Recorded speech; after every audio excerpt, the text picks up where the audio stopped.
ಏಯ್, ಏನೋ ಅದು? ತಾಳಿ ಕೊಡ್ಬೇಕಂತೆ, ದುಡ್ಡನ್ನ ಕೊಡ್ತಾನಂತೆ. ನಿನ್ನ ದುಡ್ಡು ನಿನ್ನ ಹತ್ರನೇ ಇಟ್ಕೋ.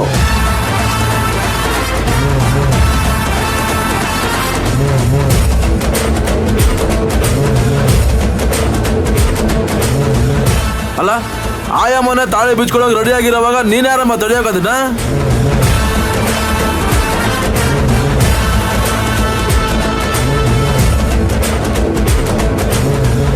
ಬಾಯಿ ಮುಚ್ಕೊಂಡಿರೋ.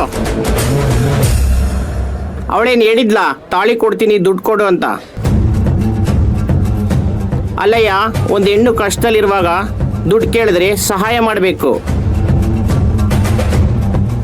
ಅದನ್ನ ಬಿಟ್ಬಿಟ್ಟು ಕತ್ತಲಿರೋ ಮಾಂಗಲ್ಯ ಕೊಟ್ಟರೆ ದುಡ್ಡು ಕೊಡ್ತೀನಿ ಅಂತೆಲ್ಲ ನಿನ್ನ ಜನ್ಮಕ್ಕೆ ನಾಚಿಕೆ ಆಗಲ್ವಾ? ತಾಳಿ ಮಹತ್ವದ ಬಗ್ಗೆ ನಿನಗೇನೋ ಗೊತ್ತೋ? ಒಂದು ಹೆಣ್ಣು ತನ್ನ ಜೀವ ಬೇಕಾದ್ರೂ ಕೊಡ್ತಾಳೆ ಹೊರತು ಗಂಡ ಕಟ್ಟಿರೋ ತಾಳಿನ ಎಂದೂ ಬಿಚ್ಕೊಡಲ್ಲ.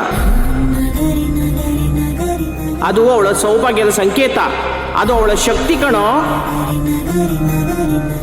ಇಂಥ ಮಾಂಗಲ್ಯದ ಭಾಗ್ಯ ನಮಗಿಲ್ಲ ಅಂತ ನಾವು ಎಷ್ಟೊಂದು ಪರಿತಾಪಿಸ್ತೀವಿ, ನಿನಗೆ ಗೊತ್ತಾ? ನಾವು ವರ್ಷ ಪೂರ್ತಿ ಅವಮಾನ ಮಾಡಿಸ್ಕೊಂಡು ಯಾಕೆ ದುಡಿತೀವಿ ಅಂತ ಗೊತ್ತಾ?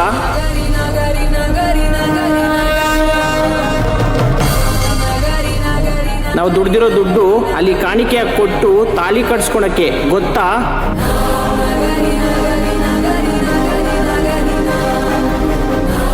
ಆಗಿರುವಾಗ ಶಾಸ್ತ್ರ ಸಂಪ್ರದಾಯವಾಗಿ ಮದುವೆ ಆಗಿರೋ ಒಂದು ಹೆಣ್ಣಿನ ಮಾಂಗಲ್ಯ ಕೊಡುವಂತೀಯಲ್ಲ, ನೀನೊಬ್ಬ ಮನುಷ್ಯನ?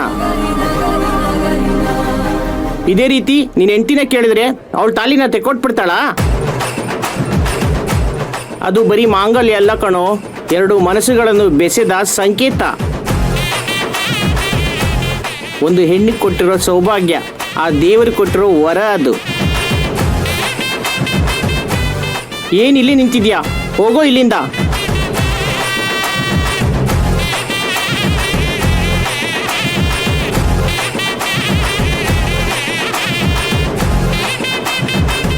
ತಗೋಮ್ಮ, ನೀರು ಕುಡಿ.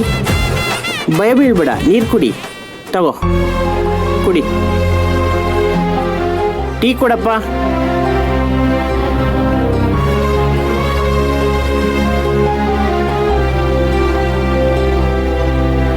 ಟೀ ಕುಡಿ. ಕುಡಿಯಮ್ಮ, ಟೀ ಕುಡಿ, ಕುಡಿ. ಯಾರಮ್ಮ ನೀನು? ಇಷ್ಟೊತ್ತಲ್ಲಿ ಇಲ್ಲೇನು ಮಾಡ್ತಿದ್ಯಾ? ಹೋಗಿ ಹೋಗಿ ಆ ಬಡ್ಡಿ ವಸೂಲಿ ಮಾಡೋ ಹತ್ರ ದುಡ್ಡು ಕೇಳ್ತಾ ಇದೆಯಲ್ಲ, ಏನಮ್ಮ ನಿನ್ನ ಕತೆ? ಅಳ್ಬೇಡ ಕಣಮ್ಮ. ಗಂಡಸ್ರಾಗಿ ಹುಟ್ಟಿದ್ರು ಕಷ್ಟ, ಹೆಂಗಸ್ರಾಗಿ ಹುಟ್ಟಿದ್ರು ಕಷ್ಟ, ಈ ಥರ ನಮ್ಮಾಗಿ ಹುಟ್ಟಿದ್ರು ಕಷ್ಟ. ಜೀವನ ಅಂದಮೇಲೆ ಕಷ್ಟ ಇದ್ದೇ ಇರುತ್ತಮ್ಮ. ಆದರೆ ಆ ಕಷ್ಟನ ದೂರ ಮಾಡ್ಕೊಳ್ಳೋದು ನಮ್ಮ ಕೈಯಲ್ಲೇ ಇರುತ್ತೆ. ನಿನ್ನ ಕಷ್ಟ ಏನಂತ ಹೇಳು, ನಮ್ಮ ಕೈಲಾದಷ್ಟು ಸಹಾಯ ಮಾಡ್ತೀವಿ.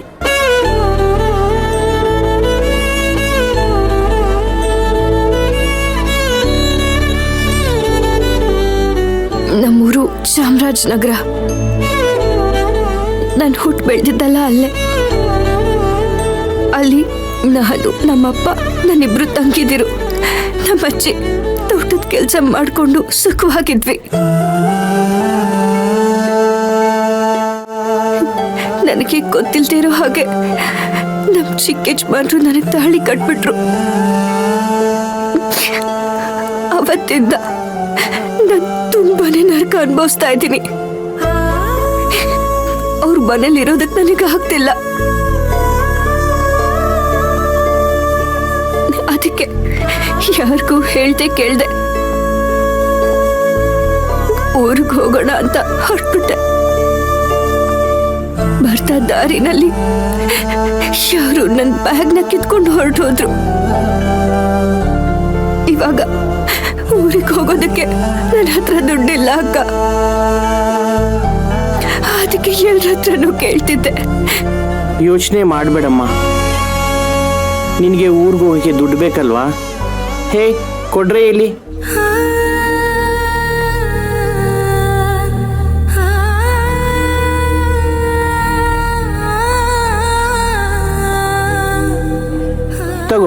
ಈ ದುಡ್ಡು ಇಟ್ಕೋ. ಅಯ್ಯೋ ಇಷ್ಟೊಂದು ದುಡ್ಡು ಬೇಡ ಅಕ್ಕ, ಬಸ್ಸಿಗೆ ಕೊಟ್ರೆ ಸಾಕು. ಪರವಾಗಿಲ್ಲಮ್ಮ, ಹೋಗ್ತಾ ದಾರಿಲಿ ಖರ್ಚಿಗೆ ಬೇಕಾಗುತ್ತೆ. ನಾವು ಕೊಟ್ರೆ ಬೇಡ ಅನ್ಬಾರ್ದು. ತಗೋ. ಅಕ್ಕ, ಊರಿಗೆ ಹೋಗಿದ ತಕ್ಷಣ ನಾನು ಈ ದುಡ್ಡನ್ನ ವಾಪಸ್ ಕೊಟ್ಬಿಡ್ತೀನಿ.